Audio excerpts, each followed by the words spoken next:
got a great opportunity against the top 10 team. I think I can probably confidently say it's the most complete team we played since I've been here. I mean, um, they're national championship good on defense. I mean, they're really, really good. And then offensively, got a championship caliber quarterback, a lot of playmakers. Where they're great is they're big on both sides of the line of scrimmage. I mean, they dominate the line of scrimmage. And then, like you'd expect, the team from Miami have great team speed. So proud of our guys, the way they're attacking the week. They're excited the challenge. It's a great challenge, but we're excited at the opportunity to get to play them and get to play them at home here at Ford Stadium. You mentioned the championship level players and staff that they have. Does bringing in this caliber of opponent help motivate the team? Does that make that any easier? Yeah, I mean, you got to be motivated every week, so it doesn't matter who you play, where you play them. But if you're not motivated to play a national championship contender this year and a top 10 team that, I mean, is just littered with future NFL players, then you're not a competitor. I mean, that's why these guys came to SMU to play in games like this. That's why we moved to the ACC to play in games like this. But it's a great challenge. I mean, they're really good. I mean, even the game they lost, it was literally, I mean, Louisville's a really good football team, first and foremost, but they gave up one touchdown drive. It was the first drive of the game, and it took a fake field goal to get to the one to score that touchdown. The other two, it was a first-round NFL player making two 50 and 40-yard runs with a drag pass. So they're just, most games they give up one touchdown drive, if that. And so I think the two times teams got in the low 20s on them, Notre Dame and Florida State, they got behind and they were just clawing back and scored some late ones. So they're just, it's a challenge, but we're excited for it. I mean, our guys get an opportunity to play against a really good team and a really good staff and a really good program. Looking at the film offensively from this past weekend, just what stood out to you when you got a chance to watch it back and kind of where? Yeah, I mean, it's the worst offensive performance since we've been here. Not even close, hands down. Like I told you after the game, that's my responsibility from the play calls, the prep, the adjustments, all those things. It is a weird deal because we didn't have a bad week of practice. Our guys prepared like they were ready. We didn't lose because we were overlooking anybody or trap game, all that crap. I mean, you saw how our defense played. We lost because we absolutely executed at a horrific level on offense at every position, and starting with me. And so, when you do that, you play a defense that gives up 20 or less a game, I mean, they're going to expose you, and they did. So it was the worst performance we've had since we've been here as a staff, one of the worst I've been associated with. And all you can do is own it, man. We executed at an absolutely atrocious level. We deserve the result we got offensively by how we played, not because our kids don't care, not because they're not connected, not because they were checked. We just, the level of execution and the missed assignments and just the turnover, the sloppiness, the stuff. I mean, it was a perfect storm of how to not get out of your own way for 4 complete quarters, which is rare. Even a lot of times when we're struggling, we pull out here or there. Every time we get something going, we'd grab a guy's face mask, or we would, whatever, you name it. It's exactly what everybody thought it was. It's that bad. But it's also one game, and we're the same football team that the week before played really well on the road against an elite defense. So it's life. You got to learn from it. You can't dwell on it. You got to strain and move forward, and only thing we can control is what's next. We can't go backwards. So we're not going to sit around and mope. We're going to attack what's coming up. The injuries on the offensive side of the ball, I mean, Hipper, Parr, it just seemed like a list. Can you update some of those? Yeah, like I said, it was a comedy of errors that all compounded with losing 4 starters in the first half too. I mean, we lost Hibner. I'd say he's questionable. He's improving. Mm-hmm. We're optimistic, but we just won't know till later in the week. Same thing with Logan Parr. And then Savion Byrd has been able to do some things limited, so we're optimistic. But again, he wasn't able to come back in the game. He's not full throttle. And same with Chris Johnson. All those guys are trending better, but late in the season, it's just, are they able to get back in time to be good enough to play on Saturday? And obviously, if they are, great. And if they're not, then the guys that come in have to perform better than we did last week when they get those opportunities. And then Cam Robertson's Obviously, we didn't play him last week. He wasn't cleared. It was the best thing for him, but also to give him a chance to try to play this week. He's not been cleared yet, but he's kind of. We've got a list of guys in that questionable, and they're genuinely questionable. Shoddy breaks Yeah. through that nice touchdown run.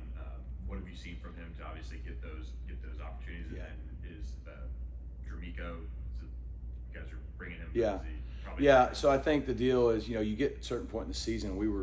Dramico missing the first game hurt, and then we were trying to bring him back to the fold, and then game 3 and game 4 and game 5, and then his grandmother passed, and he had to miss and go to a funeral and do all the things that he needed to take care of, and a lot of that compounds with being a freshman. It's just hard to play catch up, and we were there for him and made sure he had what he needed, but the team has to continue to move forward. So I'm not going to say he won't help us this year, but it may be that the window for this year kind of passed. We still think he's going to be a great player. But that's where Chris Johnson had been coming on. Hopefully we can get him back. Obviously, TJ, and then, we're hopeful. I mean, Shoddy has now been here long enough to know what to do. He got here like a week and a half or 2 weeks into fall camp. So first 4 games of the season, he couldn't have played because he didn't know the offense. Now he does, and you see he brings a good physical downhill presence. Really hits the hole, and when TJ hits the hole that way, he's really good too. So those guys got to know who they are, run to their strengths, and so I think you could continue to see both those guys. You'll see McFall in a variety of ways, and hopefully we get Chris back. I just don't. Dramico needs to be ready, but at this point in the season, he's probably just lost a lot of time to be able to play at the level that I know he'd need to as a freshman. The challenge play from last week's game, what did you see to call the timeout challenge that? I was more shocked. I thought he got the first down. I was starting to call the next play, and then all of a sudden it's 4th down, and the play clock was running down. I was going to have to burn a timeout to even punt at that point. And as excellent as we've been on offense, we probably didn't need to go for it on 4th and 1 on our own, whatever that was. So it was kind of more in shock that we didn't get the first down. And so at that point, I can take a delay game. I can burn a time. Well, if I'm going to burn a timeout, I might as well challenge it. That was really it. Clearly, they're pretty good in our league that if it's close, they'll stop and review it. But at that point, I was out of time. I was going to have to burn one. I might as well make them look at it. And sure enough, we didn't get the first down, and we got to get the first down there. Miami and just what they bring to the table with that defensive line, what stands out about what they do from a new defense over there as well. Yeah, this is the best defense I think across the board we've played since we've been here. Just because there's really no weaknesses. I mean, Ruben Bain, first-round pick, Mesidor and the other guys are high NFL draft picks. Their D tackles don't get the credit they deserve. I mean, from Moten to Blunt to all those guys they're loads. I mean, they disrupt internally as much as they do on the edge. And even when they aren't running around people, they're pushing people. I mean, they're powerful and explosive. Really good combination unless you're playing them. Their linebackers can run. I mean, I know Wesley Bassane was there. We were recruiting him. He's a really gifted player, can run. We got a couple transfer guys that are good players. The nickel, Scott, who came from Auburn, is arguably one of the best players on their defense. I mean, he's a big-time player. He's a great blitzer. He can tackle. He can cover. They got long corners that can run, and both their safeties are going to play on Sundays. So they do a really good job, one, with their personnel. I think their DC is really good at – they probably have 4 or 5 main calls that they just run over and over a bunch of different ways. But what they do is it simplifies it for their guys so they can play fast. But they present a lot of different pictures to the offense, if that makes any sense. It's no different than as an offense. We want to seem complex to the defense, but not to our guys. He strikes a nice balance with that. And so they give you a lot of problems, even though they're not overly complicated. 1, by their personnel, and 2, by they allow their personnel to play fast, which is great coaching. And so, and what they do better than anything besides stop the run, rush the passer, get off field on 3rd down, on and on and on, is they just don't give up explosive plays. I think they're averaging about 5 a game, and so, yeah, I mean, when you can do all those things, they're a complete defense. They don't have any weaknesses. There's not like, hey, we can attack this, or hey, we can attack that. We're going to have to execute at a high level. We're going to have to be incredibly physical. We're going to have to make a ton of contested plays, whether it be throwing the football, running the football, to grind out. Like I said, most people average maybe 1 touchdown drive a game. That's how good their defense is. So, but that's what they do. That's their scheme. They're really well coached. They do a great job, and they got really good players who play fast and are bought into what they're doing. With Kevin, how is he physically? I know it's something Yeah. he's probably just going to have to deal with, throughout the year and has been. But the screen game has been a big part of it. But any other tweaks, I guess, to maybe get the ball out quicker? Yeah, Kevin's hurt. I mean, Kevin's been playing hurt. Sure. Kevin, he's on that list of questionable people. I mean, he's a competitor. If they'll let him play, he'll find a way to play. I don't think he nor I would tell you that's an excuse for how we played last week, because he's been hurt in some other games and played better. So, but it takes its toll. I mean, it's not just Kevin. It's the whole. We're beat up. We were really beat up, but nobody feels sorry for us. And the guys either got to play beat up. That's football. I'm sure they're beat up too in certain ways. And then if not, other guys got to step up. In terms of Kevin, I mean, when you have a consistency of performance like he's had for so long, when you are, even when we don't have good games, consistent on offense as we have, you don't take one game and throw everything out and just panic. You take it for what it was. It was a really poor performance, aided by a good defense who they deserve a lot of credit.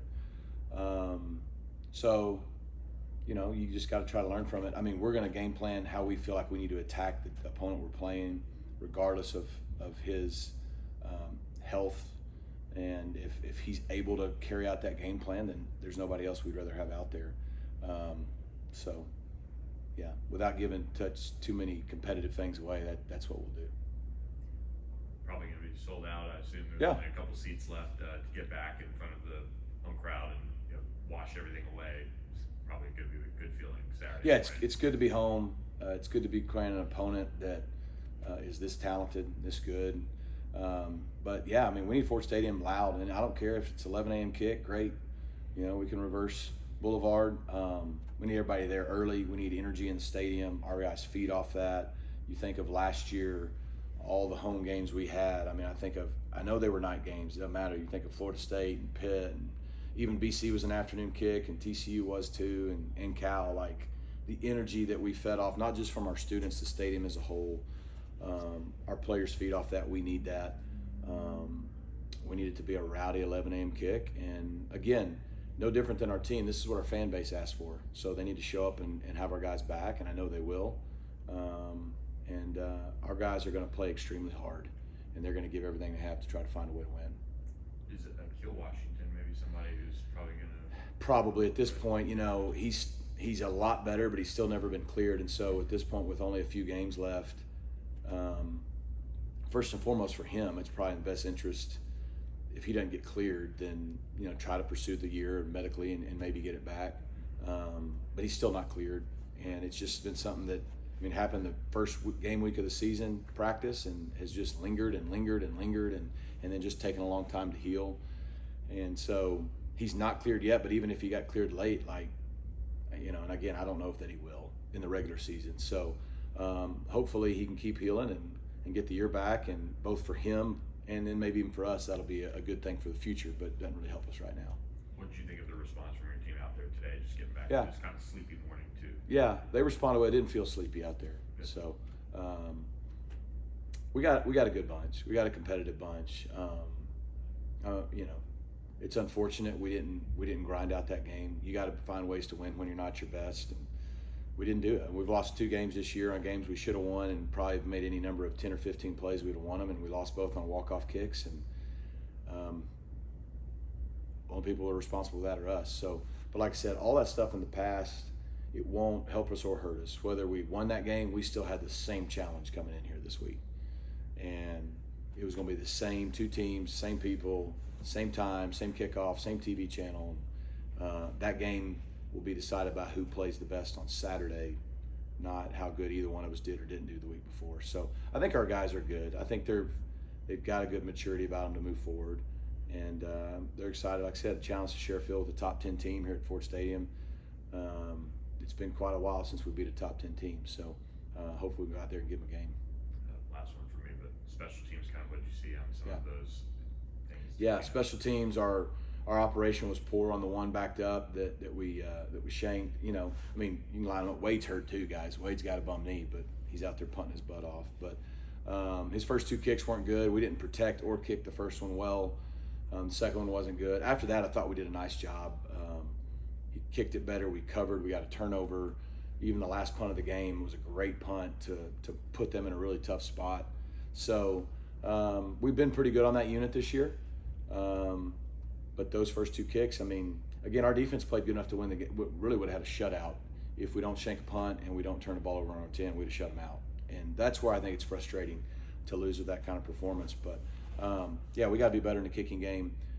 We missed the field goal because we didn't get the laces spun. He kicked the laces, and then we got extra point block because our freshman got ran over. And you know, he's going to be better for it, but it doesn't help us right now. And that can't happen. All those things are unacceptable. They're not, oh, well, we got to get better. No, that can't happen on punt and field goal unit if you want to win at this level.